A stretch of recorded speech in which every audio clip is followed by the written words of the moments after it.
안녕하세요. 케어봇 인공지능 서비스 암치유 톡톡입니다. 이번 영상에서는 항암 치료 중에 흔하게 나타나는 부작용 중에서 혈소판 감소와 출혈에 대해 이야기해 보겠습니다. 항암제를 투여하게 되면 골수 기능이 억제되면서 혈소판 수가 감소하게 됩니다. 혈소판은 골수에서 만들어지는 혈액세포 중의 하나로 우리 몸에서 출혈이 생겼을 때 피를 멈추는 지혈작용을 하는 세포인데요. 혈소판 수가 줄어들게 되면 지혈작용이 안 되면서 작은 충격이나 상처에도 쉽게 멍이 들고 피가 한번 나기 시작하면 잘 멈추지 않게 됩니다. 암 환자는 항암 치료나 방사선 치료를 하는 과정에서 출혈이 생기기 쉬운데요. 출혈은 혈관이 손상되어 혈액이 몸 밖으로 빠져나오는 눈에 보이는 출혈도 있지만 보이지 않는 내부 장기에서의 출혈도 있을 수 있습니다. 심한 경우에는 생명을 위협할 수도 있어 혈소판 수가 낮아 출혈이 생기기 쉬운 시기에는 몸 관리에 특히 신경 쓰셔야 합니다. 항암제에 의한 혈소판 감소는 일시적이라서 항암 치료를 시작한 지 3주에서 4주 사이에 회복될 수 있습니다. 또한 항암 치료에 의한 원인 외에도 종양이 혈관을 침범한 경우, 감염이나 간 질환이 있는 경우, 아스피린이나 헤파린과 같은 지혈을 억제하는 약물을 투여받는 경우에도 출혈이 잘 생길 수 있습니다. 출혈로 나타나는 증상은 신체 부위마다 다른데요. 피부에서는 주로 팔과 다리에 고춧가루를 뿌려놓은 듯한 작고 붉은 반점이 생기거나 자신도 모르게 몸에 여러 군데 멍이 들어 있기도 합니다. 눈의 흰자 부위에 충혈이 있을 수도 있고 잇몸에서 피가 나거나 코피가 나서 잘 멈추지 않을 수도 있습니다. 구토 시 피가 섞여 나오거나 혈변, 검은색의 묽은 변이 나오기도 합니다.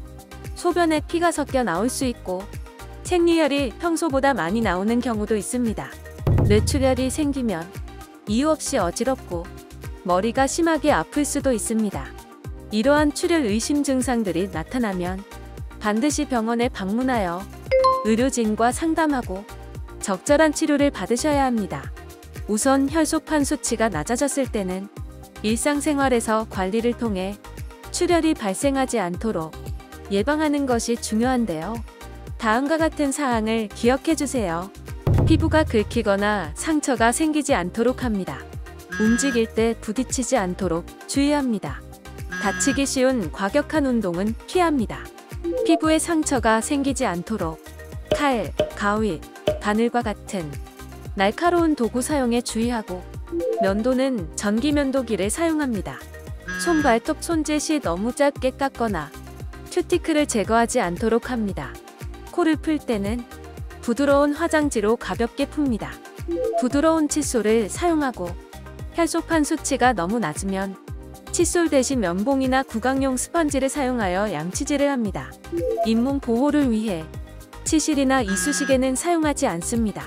배변 시 너무 힘을 주면 뇌출혈이 생길 수 있으므로 주의합니다.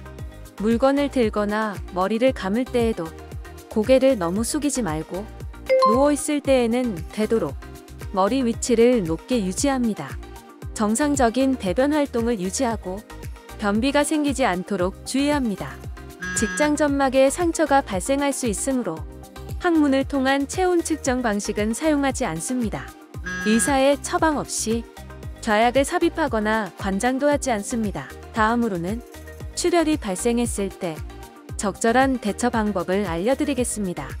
출혈이 있게 되면 앉거나 누워서 안정을 취합니다. 코피나 배인 상처 부위에 출혈이 있는 경우에는 적어도 10분 이상 출혈 부위를 직접 압박하여 지혈합니다. 출혈 부위에 5분에서 10분 정도 얼음 주머니를 대주면 출혈을 멈추는 데 도움을 줄 수 있습니다. 피가 섞여 있는 소변이 나올 경우에는 물을 많이 마시도록 합니다. 구토물에 혈액이 섞여 있을 경우에는 맵고 신 음식, 카페인 등 자극적인 음식의 섭취는 피해야 합니다. 팔이나 다리에 출혈이 있는 경우에는 출혈 부위를 심장보다 높게 올려줍니다. 질출혈이 있다면 사용한 패드의 개수로 질출혈의 양을 의사에게 알립니다. 항암 치료 부작용에 대해 더 자세한 정보는 암치유 톡톡 카카오 채널을 친구 추가하시면 인공지능 챗봇이 알려드립니다. 감사합니다.